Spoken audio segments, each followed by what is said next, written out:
Yeah, yeah. But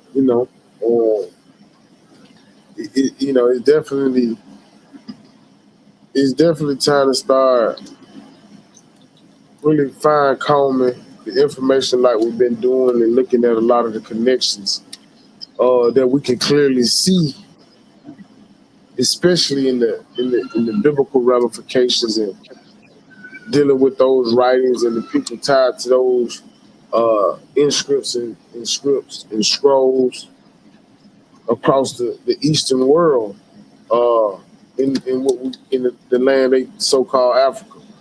I think we really got to go back and look at it again because we can clearly see that there's been convolution and dilution sprinkled within the facets of the information when they start telling you things like the scholars uh, deem these things as a, a a symbolic understanding, and then we go and we look up the scholars who perpetuated this idea, and they are the overt demographics within the topic that is supposed to be solidifying the ramifications of it. I mean, that's just like Big Pharma, right? Right. Being the facilitator of the food and the medicine. What sense does that make? Why? How you gonna be over the food and the medicine? Mm. That's a conflict of interest in a governmental structure. It's not supposed to be that way because who's gonna check who, right? Right. So when that becomes standard, which is what we see in modern scholarship, right? And a lot of people, especially my young folk, I'm 39 years old. I ain't scared to say it. Are running and dealing with a lot of mainstream, what they are calling mainstream modern scholarship, and they're labeling antiquitous records, archaeology, historical accounts, and all of these different facets of theology. They're labeling them outdated. I don't understand it. I really don't understand it. What's your thoughts on that, man? Um, like the amount of scholarship being used to tell whether or not the truth in ancient times, I'm not with it. Right, I'm and not with I think it. that's It's what's lending to being. more. Oh, Right, my I think bad, it's brother. lending to more pseudo. I think it's lending to more pseudoisms than one is uh, one is seeing.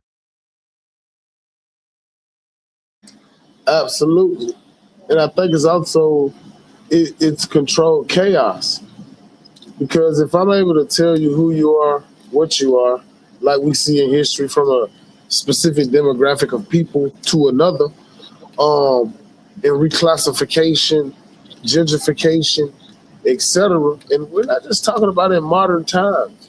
We see this happening through antiqual uh, times where the changing of a superiority or a ruler in the ruling class will do these very same things. Uh, and we don't have to talk about Bible, right? But more the historical understanding and the identity of a people that has so much continuity and information and validity in archaeology, history, in documentation in general, uh, for the arguments that the Hebrew people get. I would say it's a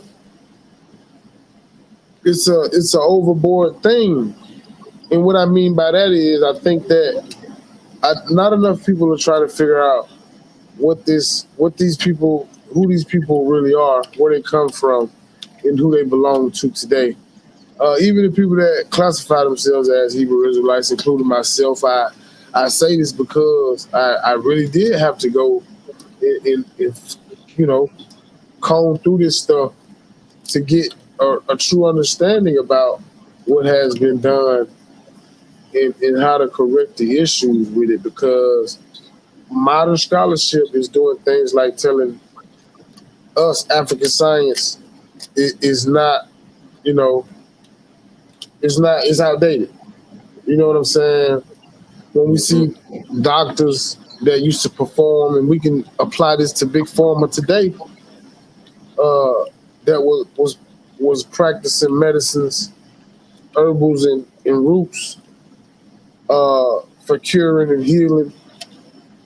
Big pharma deemed this uncredible, right? It's not credible medicine, and it has no place in modern medicine. But we all know that modern medicines, a lot of them are made from natural herbal and roots with additives, right? Which rectify and tries to. They're in it. What a pharmaceutical drug is an enhancement drug. That's what they're called.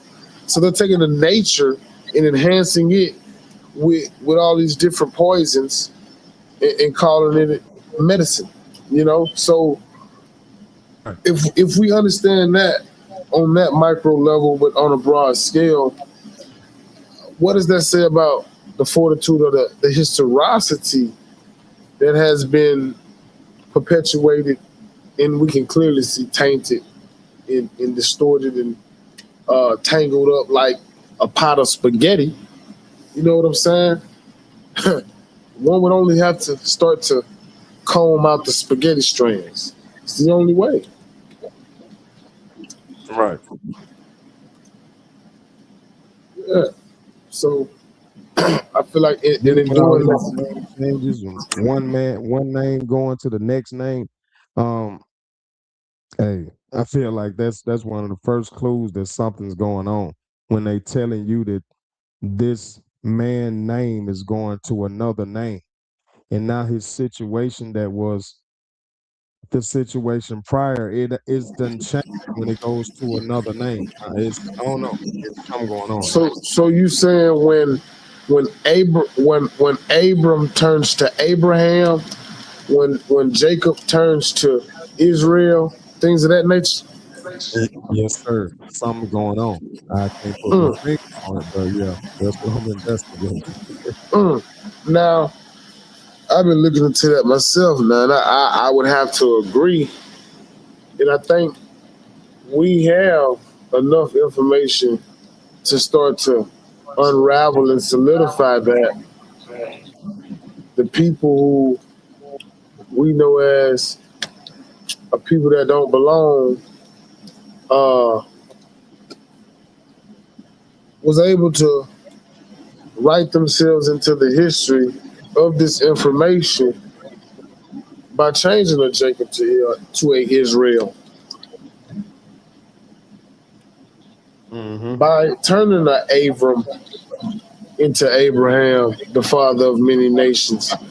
Of course he is. Abram wasn't the father of many nations, was he?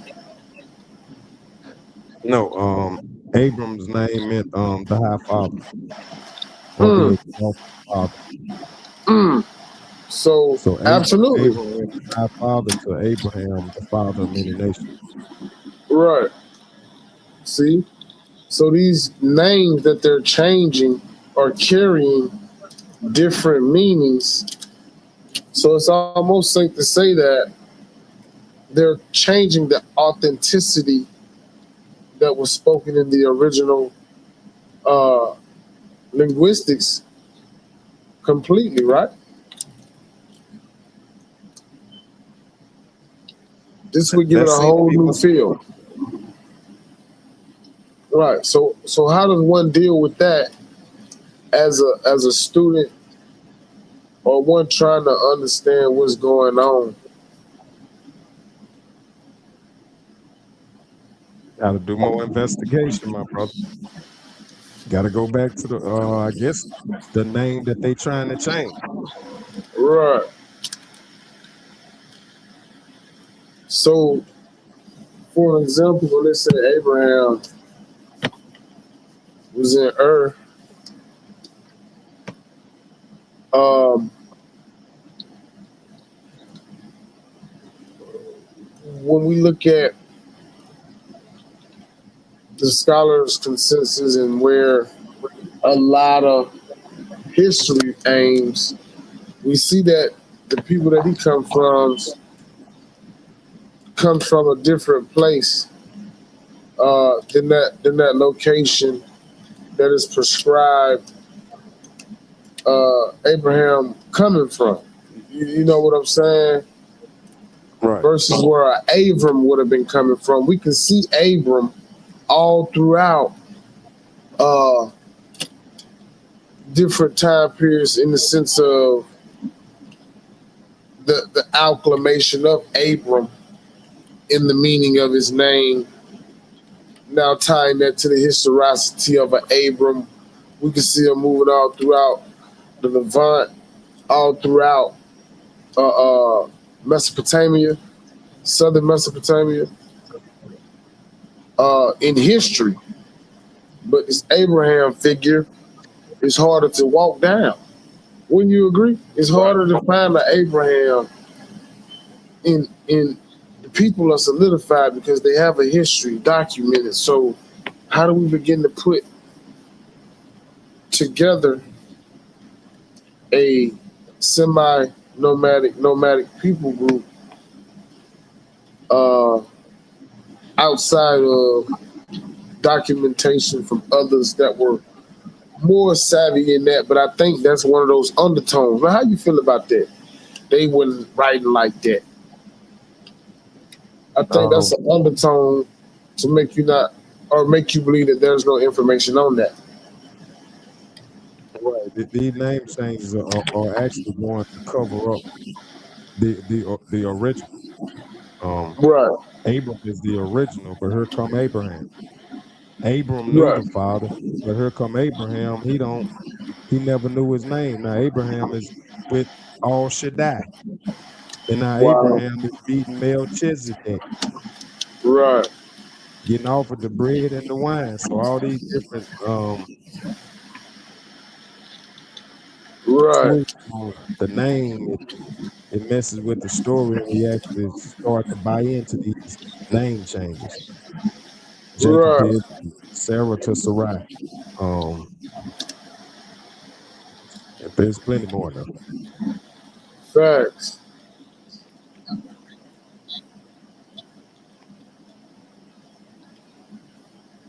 Facts. And that's what I'm saying, man. Like there's a lot of Mhm. Yeah. Tell Sa. Hold on.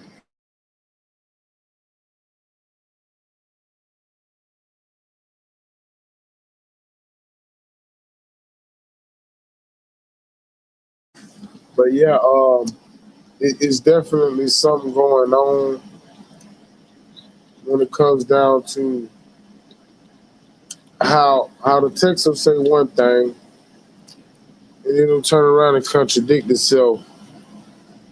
And when you look at these actual parts of the text in authenticity, it is labeled, right? A lot of the parts that do this are labeled in a way that shows tampering or reconstructing or reconfiguring it. You see what I'm saying? That's how we know that this thing is like a puzzle that's got a lot of missing pieces and a lot of added pieces. And one of the most astonishing ways to know that is the partials, the partial Torah scrolls. Where to get the fill-in words to complete the chapter?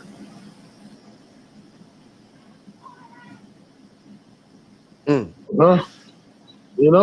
What if they get the fill-in uh, words to fill in those missing pieces? Why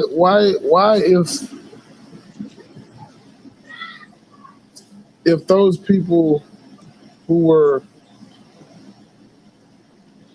using the Talmud and the Torah with the actual people, then how is Hebrew what they call a dead language in grammar?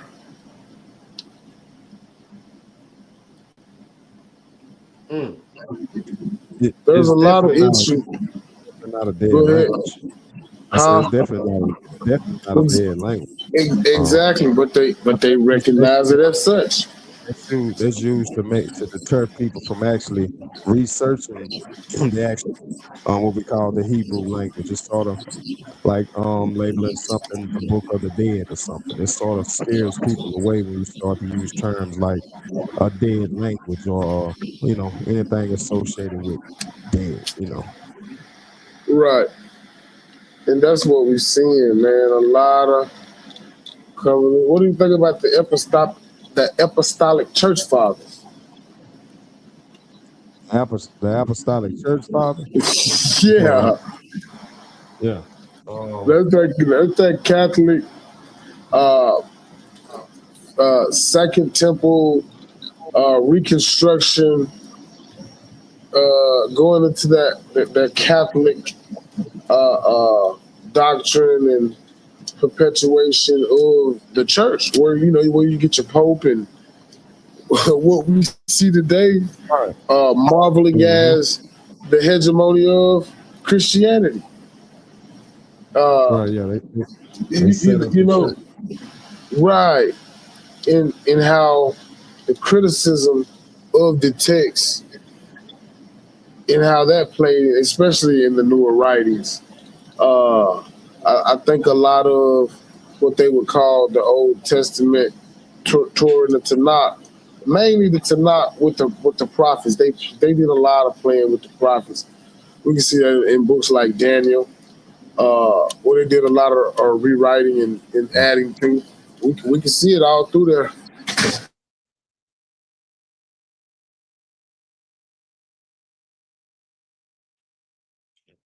Right.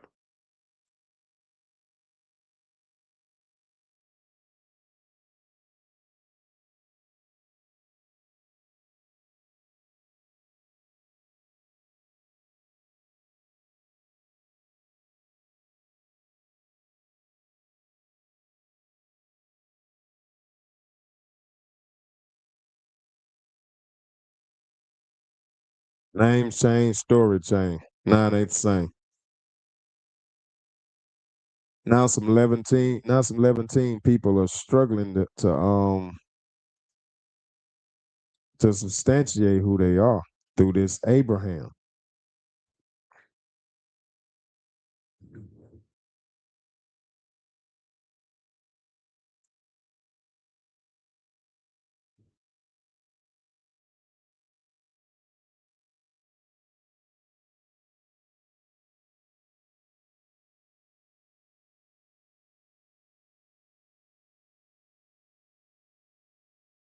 Yeah, that's what they did, man. They pulled a switcheroo, man.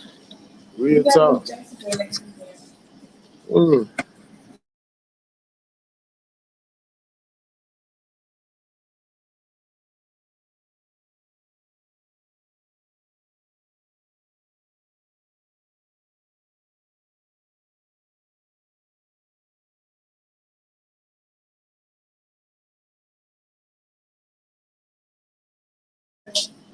Uh-huh.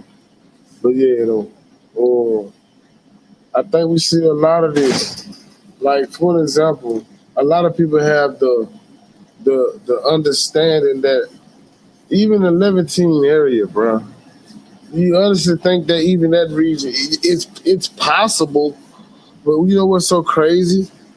They're looking up, right, up at the mountain and seeing this as a cold land when actually it's not. You know what I'm saying?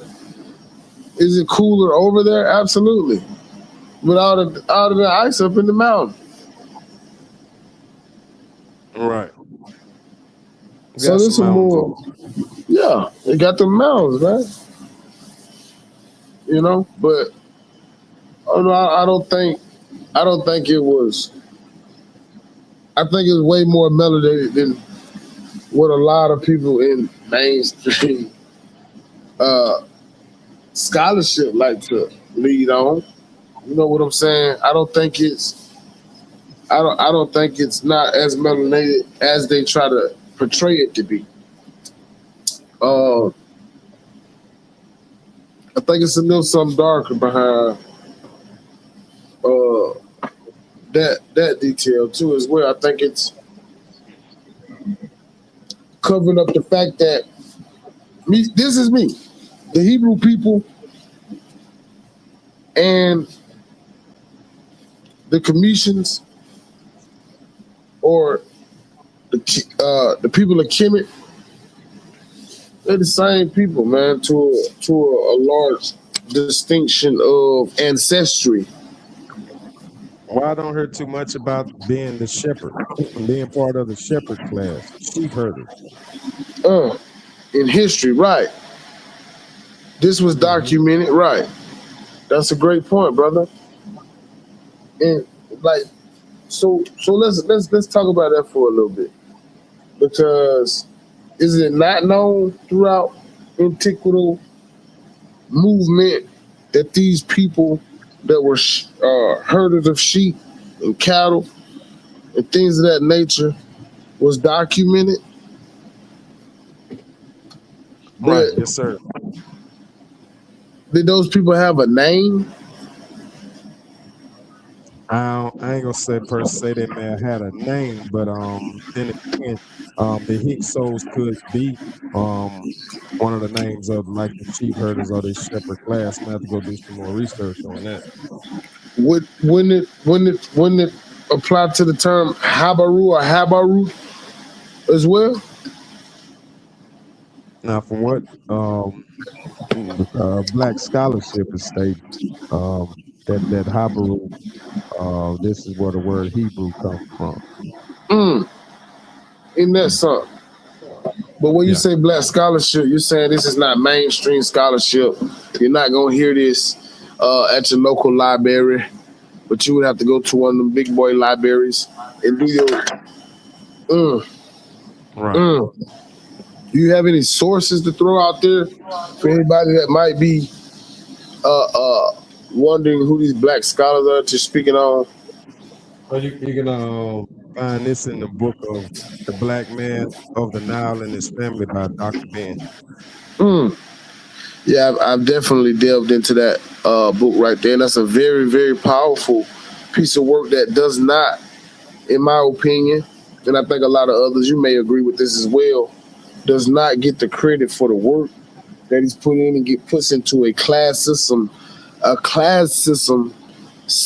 of what we know in mainstream scholarship to be quote unquote lesser than information to be taken for a bipartisan work versus a full on combed through highly appreciated body of work. You know what I'm saying? And I think that's what we will do here at the Ring of Fire, is bring out more Black scholarship and show that the pseudoism that's been attached to Black scholarship is not as accurate as a lot of people try to accumulate to it. In how we see mainstream scholarship try to hold down these brilliant men of color and value and brilliance to a lesser understanding in curriculum. So I think definitely we're gonna start to do that a lot more, which we do it on the other planet, but we gotta bring it here for the people. And I want people to lock in and really and walk with us and build it with us, because we're truth seekers first. You know what I mean? I'm not a know-it-all, but I definitely will say that I'm a studier of the information, and I keep a magnifying glass out now, because we got to look at this stuff from an undoctrinated lens, and in enveloping that, you start to really see the connections, not through pseudoisms and not through the desire to want to connect something, but the actual perpetual evidence that would solidify your thoughts on a particular body of work. And then we go to these black scholarships and we see these things, and even other people of other nationalities that don't really get credit for what they're saying because of what they're saying.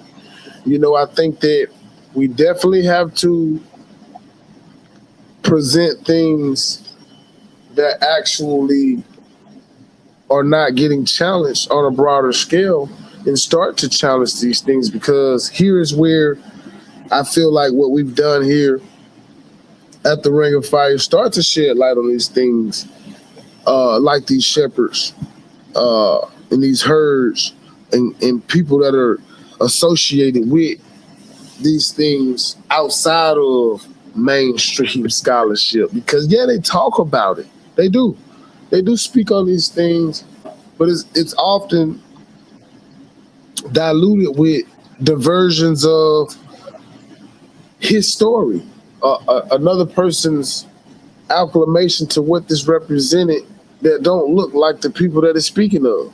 So I think we got to start doing that and get away from this idea that, and y'all correct me if I'm wrong, and if y'all haven't heard this before, that just because the person is black, and I'm a firm believer in this, but we have to get away from the idea of this being the irony in every person that we encounter that look like us, that has something to say against or does not agree with university. You know what I'm saying? We are our own university. And here's what I understand about that. In knowing that a lot of the work in sweat equity has been put in by a select few of us and tainted and disgruntled and mingled and made to be a curriculum for the perpetuation of their ideas, goals, in the things that they desire to rule over through continuity, structure, and perpetuation of doctrine.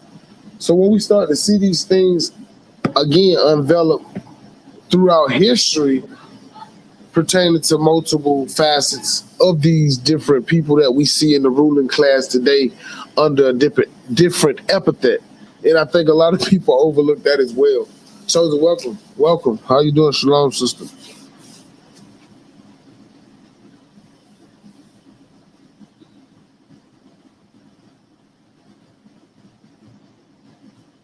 I couldn't hear you if you were speaking, sister. Peace. What up, Oh, though? okay. Nothing much. So we're here chopping it. Chop cheese right now. But you know, this is really what's really hurting academia in truth that nobody won't admit. And I really feel like because people feel like we don't have the tools and the enemy is more weaponized. And when I say enemy, that doesn't have a particular race on it, because I feel like if you're in academia, if you're in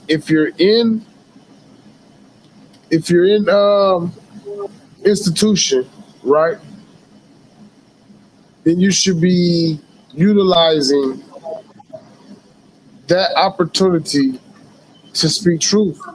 But we know most people that are a part of university, you know, it's a job. They have to teach the curriculum. They have to play the role, and they have to, you know, be very, very critique on how they say things, position things, word things, etc. So I think that we definitely got to start giving pushback on even university. And one would say, how can we do that when they the one that did all the digging? I think it's a lot more a lot more to knowing a group of people's culture, heritage, lineage than what you find in the soil alone.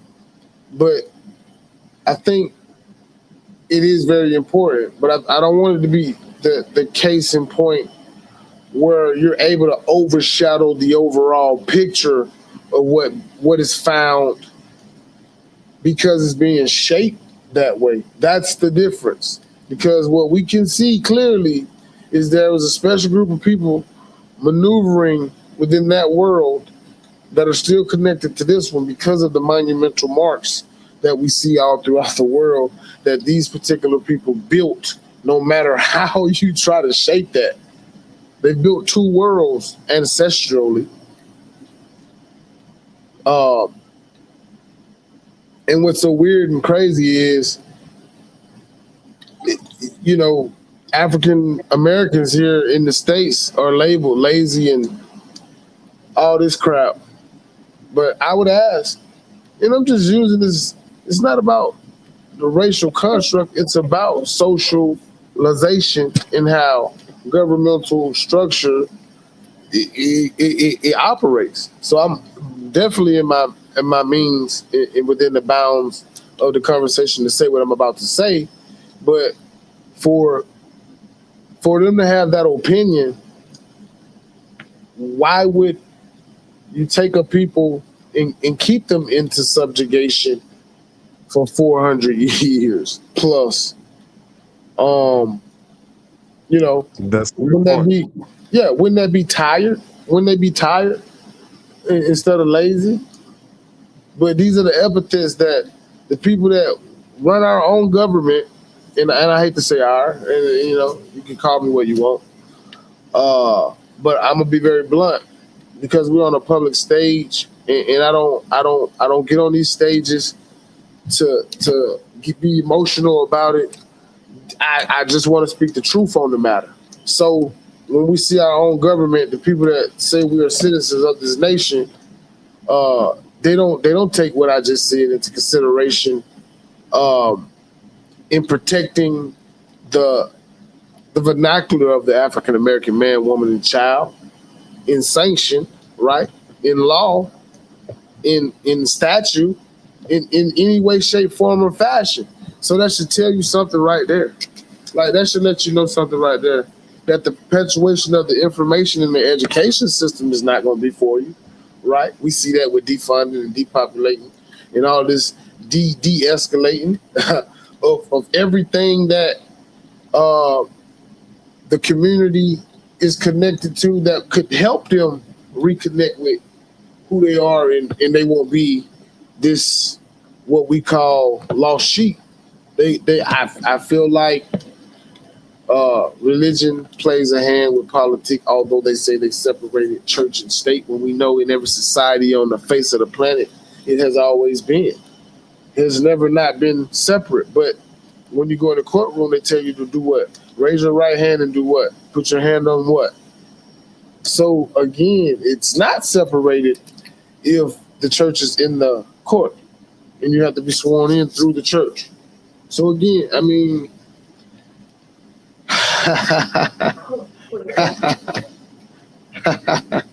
I mean, we got a lot of problems. And I'm only saying this to say that what has changed? You know, and I mean, it's in the people that were in control then and the people that is in control now. How a people can be so marginalized to believe that they don't have a history, they don't have a heritage, they don't have a culture, other than a culture that started with them coming off of boats and being fed leftovers of what their master didn't want. Are you kidding me? And this is where, you know, it really starts to hit home on what they're calling the biblical narrative. And this is where you're able to go into the biblical narrative and see that that's exactly what it is. A narrative is using real data, meaning real history, real archaeology, real everything. It's like the movies. The police, New York police is real in Spider-Man, but Spider-Man ain't real. The buildings and all these things are real in the movies, but the characters are characters. And we see this is what they did in order to reconstruct a whole history for themselves. And who might I say? The people that has been kicked out of every continent on the face of the planet. They've been kicked out. Is anybody familiar with that? With the groups of people that have been kicked out of every society throughout the ancient world till now? And those people are scattered to the four corners of the earth. Exactly. After World War II, they found a home and labeled it.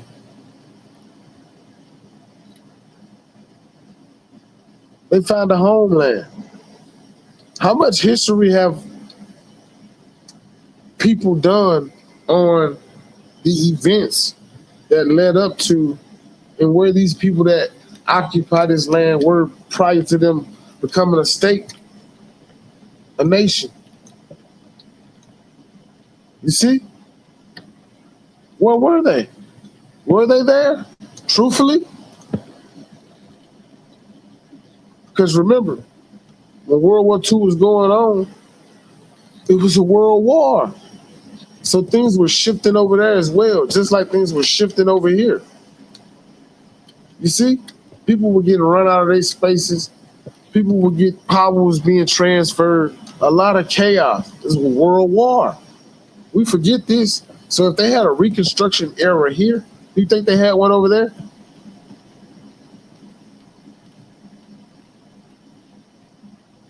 The perfect time, right? Just the perfect time to replace through theology.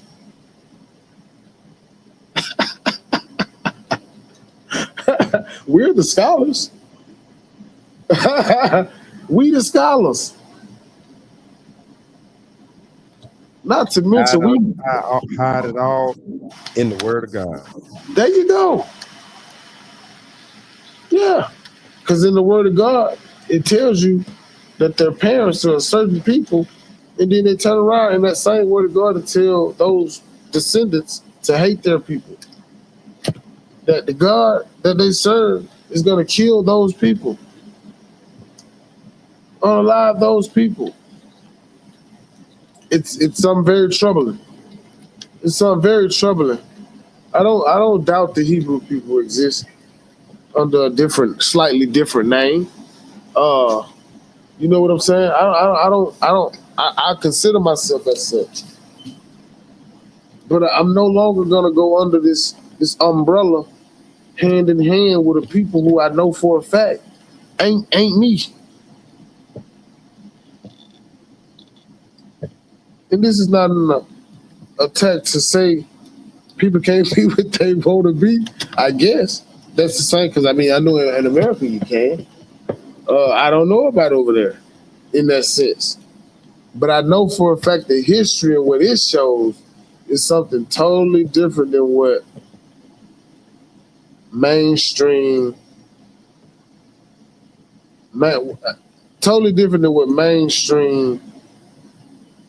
hermeneutics and scholarship is saying. And I think that's very problematic. What about these ancient stories that predate even Kemet, that give you a broader understanding of what they showed you was mainstream, or what they showed you was the actual connotation of this, right? Because in a lot of the books before after the 1800s, which we see this Reconstruction beginning, as wars were going on then. So, it's just hard for me to not look at these things and continue to turn a blind eye as I understand and grow in information. And in all of the people that were before me, right, that spoke on maybe even not the same matters as what I'm saying, but they question a lot of the historicity and what a lot of this newer information through certain people, Greeks, Romans, about said people. When we start to look at these things, we can very clearly see a pocket of information distortion through, again, reconstruction, especially the biblical text. Those are all riddled with renditions and insertions and redactions and what?